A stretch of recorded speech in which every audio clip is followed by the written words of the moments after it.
Você tem dor no tendão do calcâneo, o famoso tendão de Aquiles, quando vai andar, quando tá andando, correndo, sente aquela pontada ali atrás do tendão do calcâneo? Então fica aqui comigo, porque hoje eu estou aqui com o Dr. Rogério, com o Dr. Elzir, para falarmos tudo sobre essa lesão, sobre esse problema que acomete o tendão do calcâneo.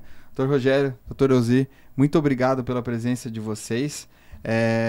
Tenho certeza que aqui nós vamos ter muito conhecimento para ajudar os pacientes a entender um pouquinho mais sobre esse problema. Vamos falar um pouquinho das lesões mais crônicas, né? Sobre as tendinites, calcificação, Haglund. E vamos falar um pouquinho também sobre, num caso mais extremo, que é a ruptura do tendão do calcâneo. Então, muito obrigado por estarem aqui e compartilharem conhecimento aqui com a gente.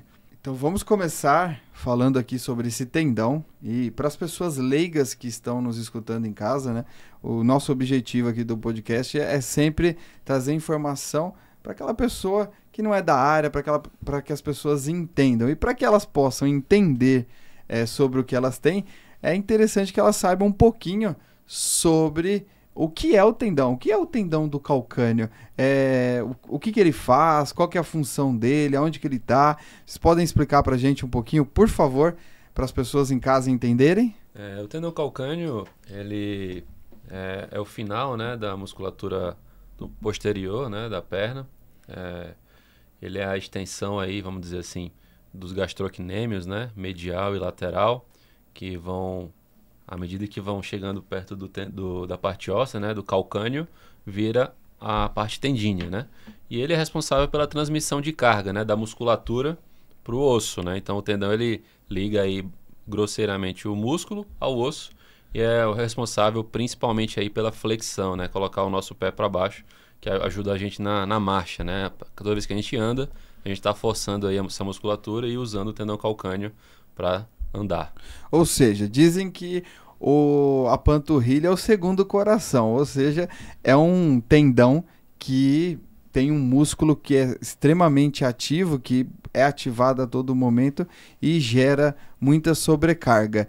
E como você disse, ele está muito atuante na questão do andar, né? E a gente está toda hora se movimentando.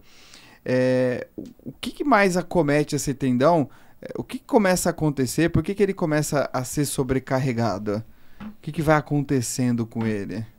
Tem vários fatores aí que podem gerar essa sobrecarga, né? Desde encurtamento, que acho que é a causa mais comum, encurtamento dessa musculatura posterior, né? Pelo nosso, né, com o passar dos séculos aí, a vida do ser humano cada vez mais de cidades, né? Saiu de floresta, que éramos caçadores, e a gente cada vez menos ativa essa musculatura, né? E ainda mais com o sedentarismo, a tendência, né, é encurtar cada vez mais. Lógico, existem as questões inflamatórias, né? Pacientes com doenças, acometimento reumatoide, artrite reumatoide, lúpus, são fatores que aumentam o processo inflamatório, principalmente na região insercional do tendão, que é a sua área de maior estresse, né? E pela própria anatomia mesmo, o tendão calcâneo, ele tem uma zona hipovascular, né? Uma zona que chega menos suprimento sanguíneo e, em tese, é uma área mais frágil, mais sujeita aí a rupturas, que geralmente é 2 a 6 centímetros ali de onde ele se insere, né? Então, geralmente, quando rompe, ele rompe nessa região. Então, normalmente essa dor, aponta para nós aqui, doutor Rogério, é uma dor mais, então, inferior, né? O paciente sempre, não é no calcâneo, né? É um pouquinho para cima, essa região que ele mais... Onde geralmente rompe é 5 centímetros, né? Mas tem muita gente que tem dor insercional, né? Isso que tem aquelas calcificações que a gente às vezes nota na própria radiografia, né? Ou na inspeção a gente vê algumas deformidades igual o Haglund, né? Certo. Essa calcificação, que seria uma tendinite calcária... Como se fosse, né? Isso. Ela ocorre por quê? Isso é comum e as pessoas têm dúvida. Mas como que tem cálcio aqui no meu tendão? Na verdade são repetidas lesões, né? Então isso a gente consegue ver em outras lesões, outras regiões do corpo. Então inúmeras lesões que vai tendo na região do... Sobrecarga na região onde se insere, que começa a ter essas calcificações. Uma dúvida que eles mais têm. Tô com o tendão calcificado. é possível tratar, tirar essa calcificação, ou calcificou, pro resto da vida aquele tendão vai ser calcificado? No tendão calcâneo, tendão de Aquiles, geralmente ele fica mesmo, né? Ele não vai desaparecer igual a tendinite calcária do ombro, né? Mas não quer dizer também que é 100% cirúrgico. Às vezes a pessoa consegue viver sem precisar de cirurgia, né? Então, dá pra achar uma forma de... Fisioterapia, tem casos de ondas de choque, tem vários outros tratamentos que podem, às vezes, fazer com que o paciente não precise da cirurgia, né? Então, melhorar a elasticidade daquele tendão e tirar a sobrecarga dele, mesmo ele estando calcificado, dá para ter Mas tem o risco de romper, né? Quando tem muita dor, lógico que às vezes a gente opta até por cirurgia. Mas para retirar, a gente tem que tirar também um pedaço desse tendão doente. Entendi. E aí, geralmente, não tem como a gente suturar esse tendão encurtado de volta no osso, a não ser que use um enxerto, algum tipo de reforço, pela falta desse pedaço de tendão, né? Ou seja, quando já chega num caso que está calcificado, isso também já é algo que já está de longa data, né? Uma calcificação, ela não ocorre de um dia para o outro, né? Amanheci com calcificação. Não. Isso é um processo de anos. E quando tem esse achado num episódio de ruptura, ela dificulta, porque então você vai ter que tirar aquele pedaço que está calcificado, porque não tem elasticidade. Sim. Porque às vezes você vai pegar esse tendão e inserir de novo num lugar, entre aspas, doente, vai acabar rompendo ou tendo dor de novo. Porque é uma região que está inflamada por bursa, né? Dá uma bursite na região do calcâneo. Esse tendão já está um tendão ruim. Então a gente vai ter que preparar aonde esse tendão vai inserir de novo no calcâneo. Então a gente vai ter que fazer uma osteotomia, que é tirar esse pedaço de osso, achar um lugar e fixar ele de volta no tendão bom, no tendão no calcâneo, né? E aí, nós temos uma imagem aqui do raio-x, pode colocar para nós, por favor?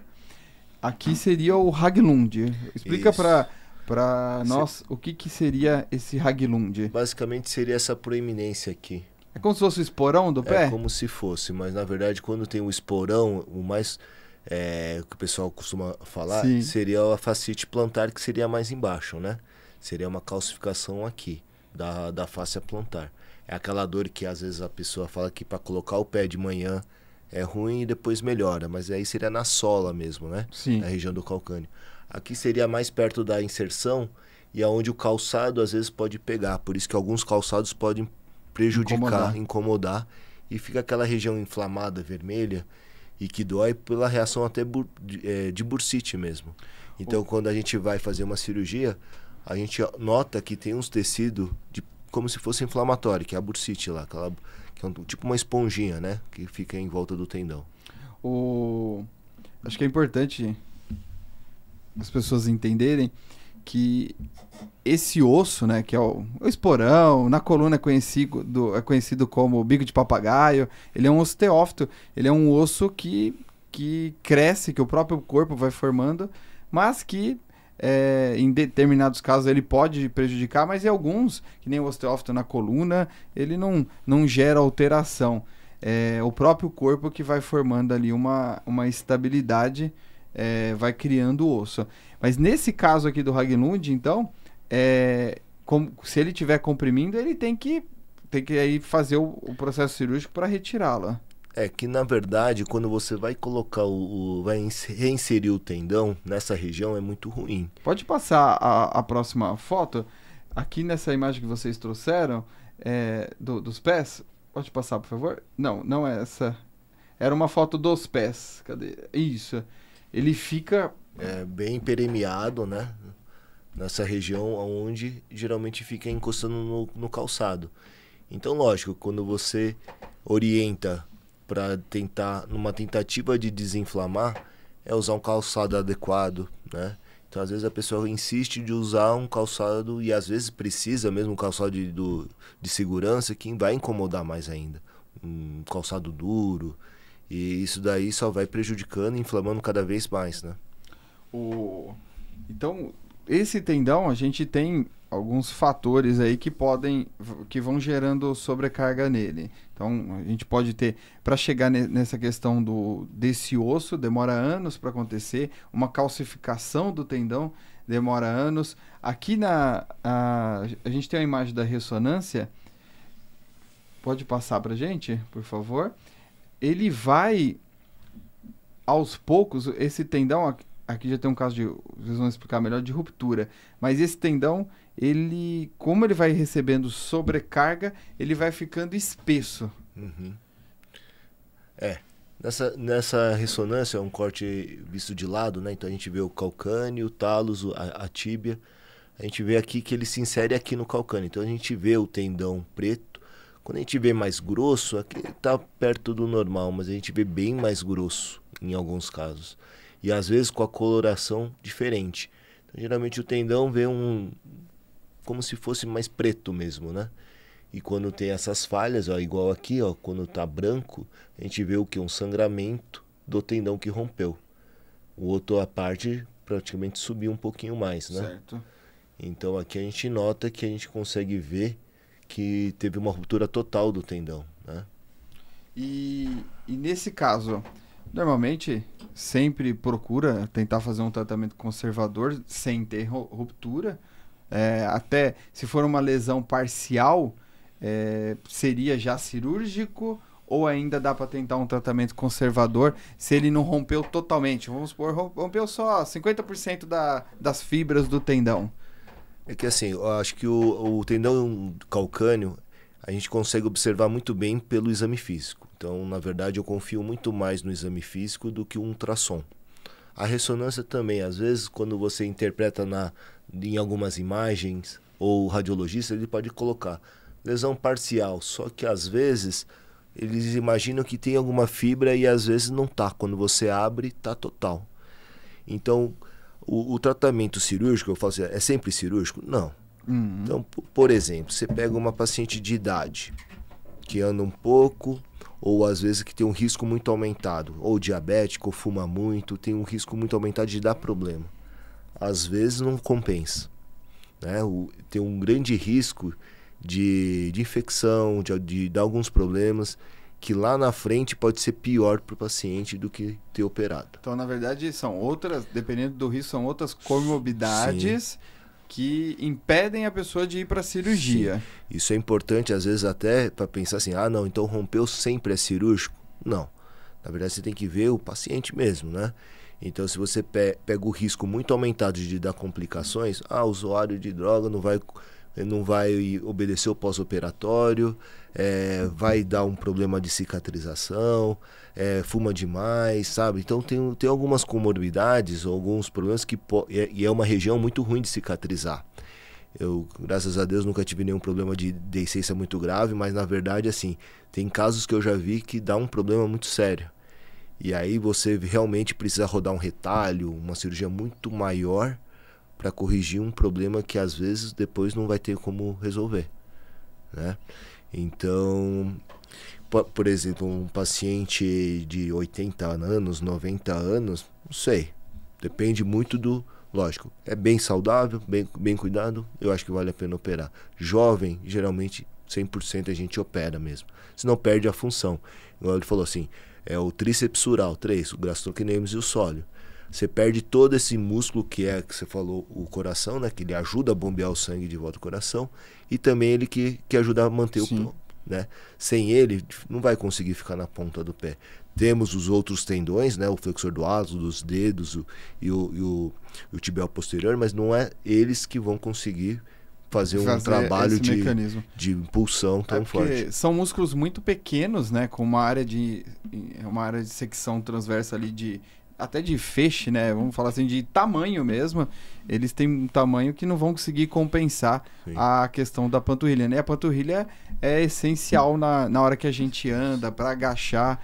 Ela tem até em movimentos do joelho, ela acaba tendo função, né? Porque a panturrilha, por mais que ela seja, as pessoas às vezes não entendem. Às vezes a pessoa tem dor atrás do joelho, Mas, e tá sendo, é um problema da panturrilha, né? Porque Sim. os gastrocnêmios, Sai do eles fêmur. têm a inserção lá na parte posterior do côndilo femoral, né? Uhum. Então ela é bem importante em relação a isso.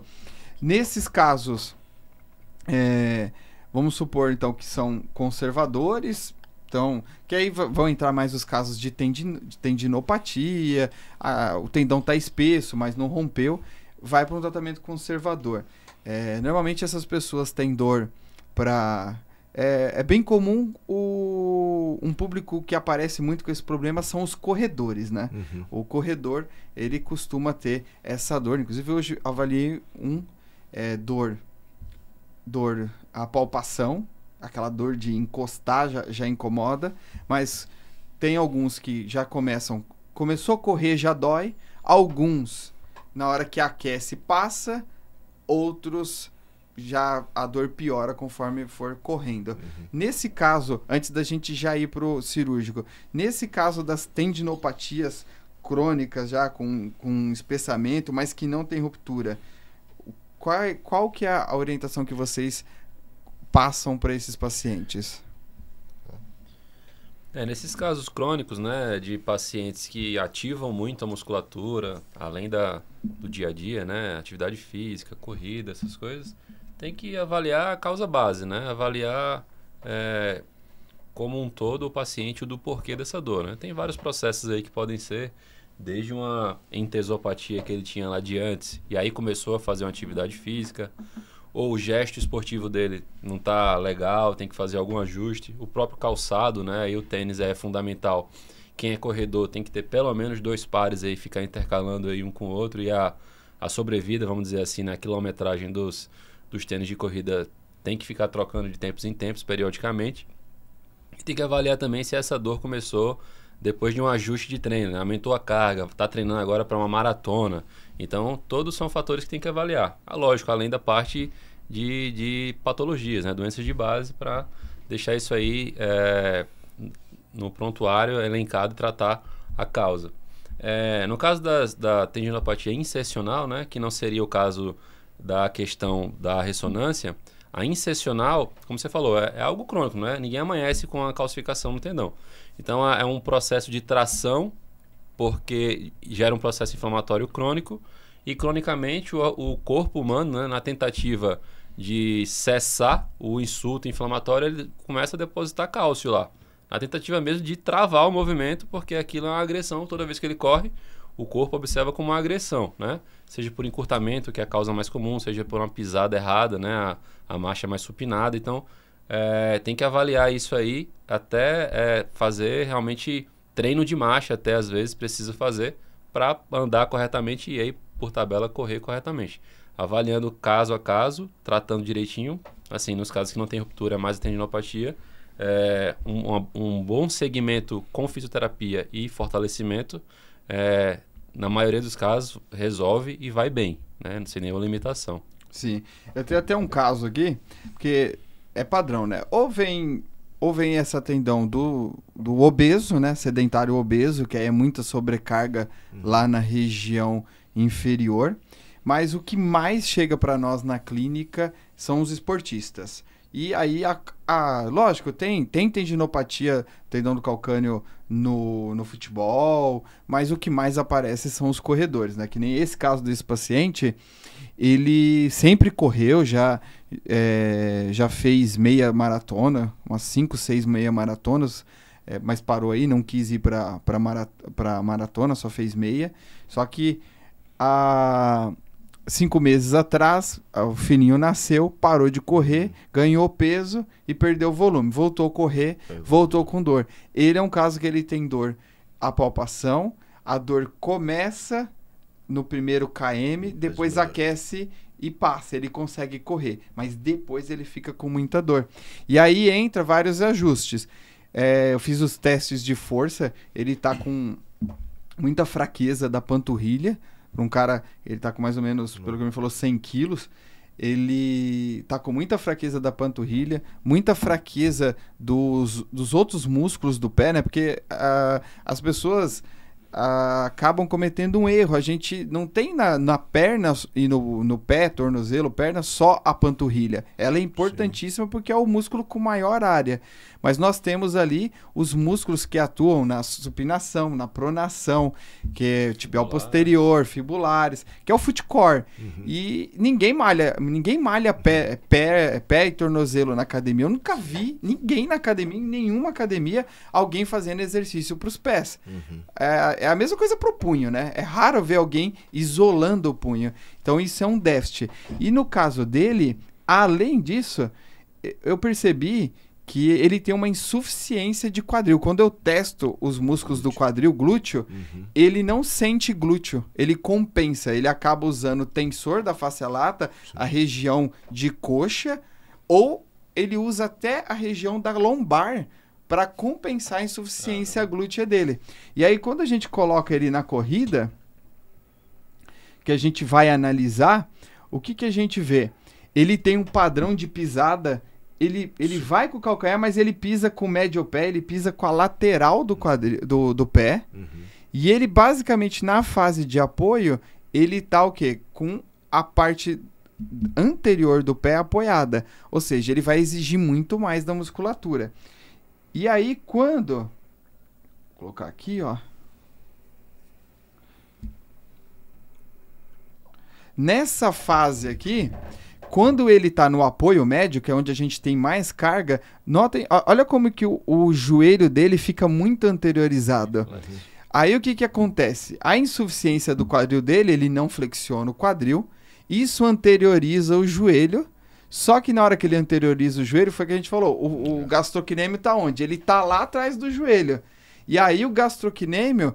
ele tem que fazer o quê? A função dele, só que aí é gravidade, né? O centro de massa está na linha do tronco, então o joelho está para frente. Então o que acontece? Ele tem que frear o movimento. O gastrocnêmio dele, eles têm que fazer força excêntrica.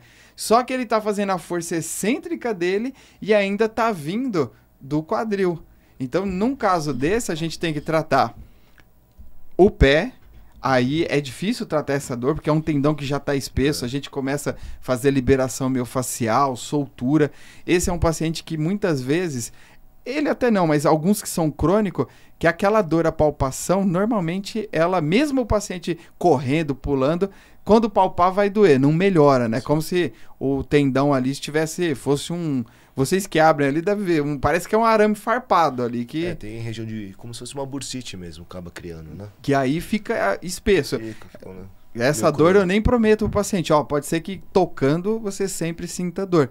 Mas a gente vai fazer o ajuste da região, vamos trabalhar a panturrilha, trabalhar o foot core, só que a gente tem que também trabalhar o quadril. Não posso dizer que o quadril dele gerou esse problema. Quem veio primeiro, o ovo ou a galinha, mas que com certeza a gente tem que tirar a sobrecarga, aí a gente vem para fazer esse trabalho. Então, nesse caso, a gente vai fazer isso. Mas, normalmente, um quadro de tendinopatia, em média, o que vocês orientam para não chegar nesse ponto? Qual que é o período de tratamento num quadro desse de tendinopatia antes de chegar numa ruptura, tentando evitar uma ruptura? Existe, tem alguma medicação? É possível usar alguma infiltração, algum tipo de infiltração, algum tipo de remédio? O que dá para ser feito? Nesse quadro pré-ruptura, vamos dizer assim, né? Essa fase que o paciente está... o nosso farol é, na verdade, o quanto que o paciente tolera, né? O quanto que é demandante para ele, o quanto que restringe a ele esse quadro de dor. Lógico, é algo crônico, não começou há uma semana, há um mês, começou há meses isso aí. Então o tendão, como você falou, já é degenerado, espessado, tem alterações crônicas, né?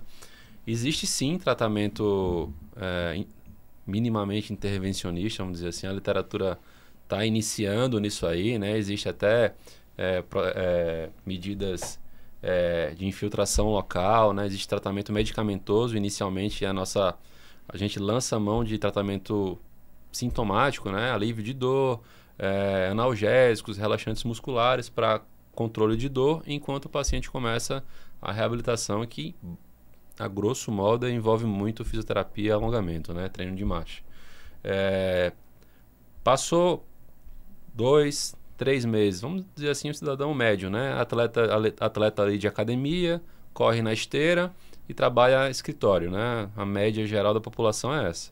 Passou 3 meses, ainda está muito sintomático, a ponto de ele não conseguir fazer as suas atividades físicas, a gente pode aí lançar mão, sendo uma tendinopatia iniciacional, de medicações locais, né? E a literatura é muito divergente, é meio inicial ainda nas publicações, mas pode lançar mão até de ácido hialurônico peritendão, medicações para controle de dor. Mas, no geral, deu 4 a 6 meses. Está muito impactante, muito limitante, aí a gente pula um passo, né? E vai fazer mais a medida intervencionista, né? Pode fazer uma ressecção aí. Pensando mais no Rag Lund, na tendinopatia iniciacional sem ruptura, né? Uma ressecção da lesão iniciacional, né? Fazer um debridamento, reconstrução local do tendão, né? Reinserção do tendão saudável na tuberosidade do calcâneo. Mas isso aí varia muito do perfil do paciente, né? Então, é um espectro entre medidas sintomáticas e reabilitação a medidas intervencionistas e ressecção do tecido doente, né? Então, varia um pouco nesse espectro, mas o prazo aí seria entre 3 a 6 meses, a depender da demanda do paciente. Certo. E aí chegou pra gente aí, pra vocês, lógico, pegou a ressonância, viu, mas é o que o Dr. Rogério disse, às vezes a ressonância não é o ideal.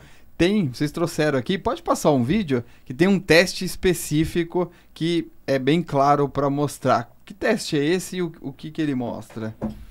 Então, aqui a gente está vendo uma imagem do centro cirúrgico, ela comprimindo a perna e o pé respondendo. Certo. Tá? Ele a sobe. Posição do pé nesse sentido, esse está mais equino, aquele está mais no neutro, né? Você vê. Que é uma posição que geralmente pensa em ruptura. Certo. Aqui ela está comprimindo e não tem essa resposta. Ele não mexe, né? Não mexe. E aí a palpação, aqui o tendão é palpável e lá não. Então a gente sente um gap, um buraco. Sim. Então isso a gente já vê. E geralmente o paciente vem com a história, né? Do sinal da pedrada, né? Então quando tá jogando futebol, ele acha que sofreu uma falta, olha para trás, escuta Sim. às vezes até um barulho. E aí ele mesmo sabe que rompeu. Só que quando vai fazer um ultrassom, o paciente às vezes fica em decúbito ventral, o médico do ultrassom passa o ultrassom, ele acha uma fibra em cima da outra. E aí ele fala que é parcial. E no laudo vem como parcial e a gente não consegue operar porque o paciente fala, não quero operar porque é parcial. Ou seja, mas Só que a gente palpa o gap, a gente faz o sinal, vê que está incompetente, tem toda a história mostrando que e quando a gente abre, está rompido total. Então, assim, é muito comum a gente pegar laudo de ultrassom com laudo parcial e ele é total. Porque na hora que ele foi fazer, ele encurtou a fibra. Na verdade, é como se ela tivesse uma em cima da outra ali. É que quando você pensa num tendão, por exemplo, um tendão da mão, ele é praticamente uma corda só. Então, às vezes, quando você corta com uma faca, você não vê muitos fiapos de tendão. Sim. Agora, o tendão, o calcâneo, não. Quando você for olhar, você vai ver vários fiapinhos de tendão.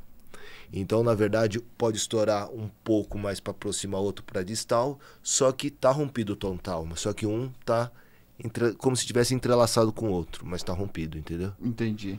E aí, então, ressonância, os testes, né? Eu entendi que a clínica predomina, a avaliação clínica que é feita ali manualmente. Foi para cirurgia, o que é feito na cirurgia? Então, tem várias técnicas, né, de tendão calcâneo. O que a gente prefere é a gente realmente abordar o tendão. Então, quando a gente faz a incisão, a gente vê se é mais para proximal ou mais distal. Certo. Então, lógico, quando está mais perto do osso do calcâneo, às vezes a gente pensa assim, será que a gente vai ter que fazer uma osteotomia do calcâneo para reinserir ele de novo? Ou não, é só no tendão, então é só a sutura do tendão. Que aí seria tendão. Fazer a costura de um tendão no outro. Sim. Tem técnicas que são percutâneas, então, na verdade, nada mais é do que eu não estou enxergando o tendão, eu vou aproximar um coto do outro, mas na tentativa de estar um perto do outro. Então, você, às vezes, não sabe se ele está muito longe ou se está tipo encurtado ou muito alongado. Tem resultados? Tem. Até o tratamento conservador tem resultado bom. Então, às vezes você fica falando assim, puta, precisa operar ou não? Então, dependendo do trabalho que você vai ver, você vai procurar trabalhos falando bem do tratamento conservador. Mas o que a gente vê, que é, mesmo operando, existe assim, casos que evoluem ruim, tipo, acabou de operar, depois de meses, vai ficar na ponta do pé, pum, volta a estourar. Né?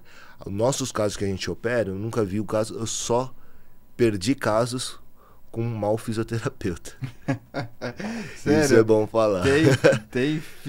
Dependendo da fisioterapia, pode Ele colocar pode cirurgia estragar. Então, na verdade, é assim, por quê? Quando a gente opera, a gente deixa numa posição confortável em equino, com tala, para evitar, às vezes, uma infecção, né? E explica para o paciente que não pode pisar, porque realmente acabou de fazer uma sutura.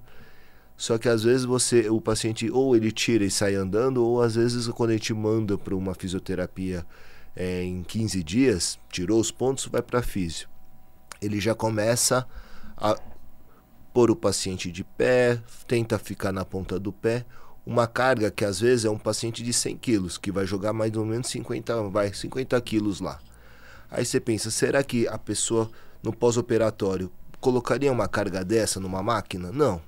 Mas parece que com o paciente é diferente, não seria diferente. Se o paciente é pesado e o fisioterapeuta, não, vamos ficar na ponta do pé, é um movimento só. É um movimento para acabar com todo o trabalho que a gente fez. A gente testa na cirurgia a nossa sutura, então geralmente a gente usa fios resistentes, então não é um movimento simples de mão que vai estourar, vai romper. Então, mas o peso corporal, até mesmo a contração da musculatura que ainda está forte, ela pode romper todo o tendão que a gente acabou de suturar. O ideal para as pessoas entenderem é liberou, fez a cirurgia, com quanto tempo ela vai poder pisar? Porque justamente você falou, vai para físio, aí a físio nem sabe quem é a pessoa, nem sabe o que foi feito, que tipo de cirurgia, e já coloca a pessoa para pisar. Isso está totalmente errado. Mas você orienta a distribuição de carga a partir de qual momento? Geralmente os pacientes que operam perto de 30 dias já conseguem ficar no neutro. Então ele já consegue jogar uma carga sem forçar o tendão. Com o RoboFoot? Com o RoboFoot. Ou RoboFoot ou mesmo usando na físio daria para fazer uma carga parcial, né? Certo. Sem o RoboFoot, mas a pessoa, ela tem que estar com o pé plantígrado, né? No neutro ali. Neutro, né? Certo. Sem forçar a ponta do pé. Então nesse período assim, tirou os pontos, eu oriento para ir trazendo um pouquinho o pé, até na hora que quando estiver sentado e descarregar o peso, não forçar o tendão. O problema é quando está ainda em equino e vou jogar o peso. Aí você força o tendão. Sim. Agora, se você tá com o pé plantígrado e o tendão não estiver tenso, você pode jogar a carga que não vai forçar o tendão. Não vai dar carga ali na sutura. Na sutura. Sim. Então o grande problema lógico, tem muitos médicos que colocam o RoboFoot, aqueles com calço, e põe o pé para andar em equino. E aí vai tirando o calço por mas semanas, aí você né? vai pisando em equino. Tudo bem, você não vai forçar tanto. Mas eu não faço isso não, eu já deixo mais no neutro e começo a descarregar o peso. Como você disse, já testa ele bem ali um pouquinho. Já sabe a sutura, que ele tá... geralmente a gente confia bem na nossa sutura, porque a gente está vendo, a gente está pegando um tendão bom e a gente não encurta. Então, a vantagem de você identificar a lesão é que você, igual no tendão patelar, ou você não está encurtando, você está mantendo a distância normal. Então, na verdade, é lógico, se eu encurtar mais, na hora de conseguir ganhar o equino, você pode forçar mais sua sutura, porque você encurtou, entendeu? Ou se você alongou demais, você vai notar que um pé vai vir muito mais para trás do que o outro, que também é ruim, você perde força. Sim. É igual se eu alongar qualquer tendão e falar para ele esticar qualquer coisa, vai perder força. Então a gente não quer que volte a anatomia normal, praticamente. Essa questão que você falou, libera para físio, porque para nós, fisioterapeutas, é muito importante, quanto mais rápido o paciente vir para nós no pós-operatório, mais rápido a gente reabilita esse paciente, porque a fisioterapia, o papel dela é o quê? A gente entender, conversar com o médico, ó, não é para dar carga, não é para dar carga. Né? Você, é o que eu falo, o médico que apertou o parafuso lá, que costurou, que sabe se deu pega ou não, como que tá a situação, isso vai depender de cada paciente. Mas a gente vai trabalhando a cicatriz, a gente vai trabalhando a aderência, a gente vai soltando a musculatura já da panturrilha, a gente vai fazendo liberações para aquele músculo não ficar contraturado, a gente vai trabalhando os ossos do pé, da ponta do pé, do meio do pé, vai trabalhando mobilidade, vai trabalhando um quadril, né? Às vezes a gente faz treino com o paciente, porque esse é um paciente que às vezes perde até a confiança de pisar, ele operou o pé, né? O tendão do calcâneo, a gente às vezes faz treino com ele de joelhos, porque aí o tendão está flexionado, não tem carga, e ele não perde essa consciência. Então, assim, a gente tem aparelhos, tem laser para poder ajudar na cicatrização, muita terapia manual, tem aparelhos para dor. Então, esse paciente, quanto mais rápido vem, melhor para o paciente. Ele vai ter uma reabilitação melhor. Mas as pessoas precisam entender realmente isso, que fisioterapia não é choquinho. Sim, e tem muita diferença entre fisioterapeutas, né?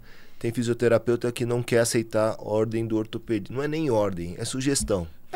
Então, conversa, né? É alinhamento. A gente pede uma coisa, às vezes escreve, e às vezes eles ignoram, falando que quem cuida da a fisioterapia é o fisioterapeuta. E o ortopedista não tem que dar pitaco. Então, aí atrapalha muito, porque às vezes são orientações importantes. Então, assim, se é passivo, se é parcial, é parcial. Se a gente olhou para o paciente e falou 10%, a gente já viu o paciente, já sabe o peso dele. Então é 10%. Então 10% de um paciente de 50 kg é uma coisa, um de 120 é outra. Então a gente olha e determina mais ou menos o que a gente quer. A gente viu a qualidade do tendão, a gente viu o nosso material, como que foi feita a cirurgia. Então a gente lembra, às vezes a gente vê até o tipo do paciente, se é aquele cara mais que não vai respeitar muito. Então você fala assim, não vou pôr para pisar, mas ele vai pisar. Sim, você já sabe que ele vai fazer a mais, né? Se eu falar que ele pode pisar, ele vai correr. Então você segura um pouco mais, porque você não quer prejudicar ele. Sim. Senão você ia falar, tá, então faz o que você quiser. Mas aí vai dar errado. E ele vai jogar a culpa na gente, no fisioterapeuta. Essa questão, relação físio-médico, eu não vejo... Muitas pessoas veem como conflito. Na verdade, uma depende da outra. Né? Porque eu preciso saber de você o quanto de carga que eu posso dar, porque como eu já disse anteriormente, você que costurou, você viu a qualidade do tendão, se aquele tendão já era um tendão fraco, você abriu ali, você já vê a musculatura, nossa, a musculatura mais atrofiada. Isso aí são argumentos para nós sabermos o que fazer. Então, eu acho que isso é tudo questão de conversa, né? E não ter ego, né? A gente tá ali pro bem do paciente. Como também eu pego casos que, às vezes, o médico não escreve nada, só manda o paciente. E que eu tô com um caso, chegou uma paciente de prótese. E a paciente fez uma prótese, tudo bem, prótese total de joelho, mas a paciente falou que foi reconstruído um tendão. Ixi, Aí eu falei, não tem nada, não tenho relatório, não tenho nada. E eu falei, mas que tendão é esse que foi reconstruído? E a paciente falou, e o marido dela, ele falou que ele teve que retencionar um tendão. Eu falei, pô, tem tanto tendão no joelho, eu posso fazer alguma coisa aqui, botar a cirurgia dela em risco. Então, às vezes, também eu preciso. Sim. Então, eu acho que não pode ter ego, né? São profissões, cada um tem a sua importância. Sim. E cada um tem o seu papel. E quando a gente trabalha em conjunto, quem ganha é o paciente, né? E o paciente também tem que ajudar, né? Então, tem que ser esse lado. E quando ajuda, o sucesso da reabilitação, para nós é ótimo. Para vocês também, todo mundo sai ganhando. O paciente sai feliz. É bom para todo mundo. Porque ele sempre vai arrumar alguém para botar a culpa, né?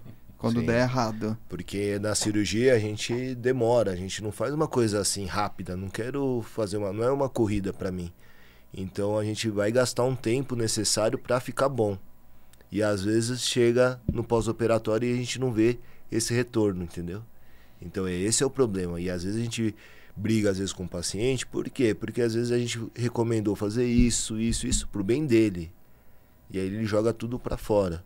Aí ele fala assim, será que valeu a pena fazer tudo isso? A gente preocupar, usar o melhor material, estudar, tudo isso pra ele chegar e jogar tudo pra fora. Ah, né? já dá pra eu andar, né? Vou. Ah, não preciso dessa muleta, não preciso desse Robofoot. Então é isso que a gente tenta passar até para os residentes, tudo que na verdade, lógico, depende muito de cada um. Então quando a gente olha um paciente, às vezes você pega um paciente usuário de droga que você sabe que não vai, aí já muda um pouco a conduta. Sim, outro perfil. Entendeu? Aí, então cada um vai ter um perfil. Então quando a gente escreve alguma coisa, a gente já está sabendo o que vai ser melhor. Senão era mais fácil, era só eu copiar um impresso de fisioterapia e eu entregar. Só que para cada estágio, então agora estamos numa semana, é isso. 15 dias é outra coisa. Depois é quase igual uma musculação, né? Vai melhorando, mas Sim. não fazer a mesma coisa sempre. Sim. Como que ele vai voltar a jogar bola, fazer algum esporte, fazendo só choquinho, fazendo alongamento depois de 3, 4 meses assim. Sim, total. Se você quer voltar à musculatura e não faz nada de exercício para um cara de às vezes de 100 e poucos quilos, o que vai adiantar?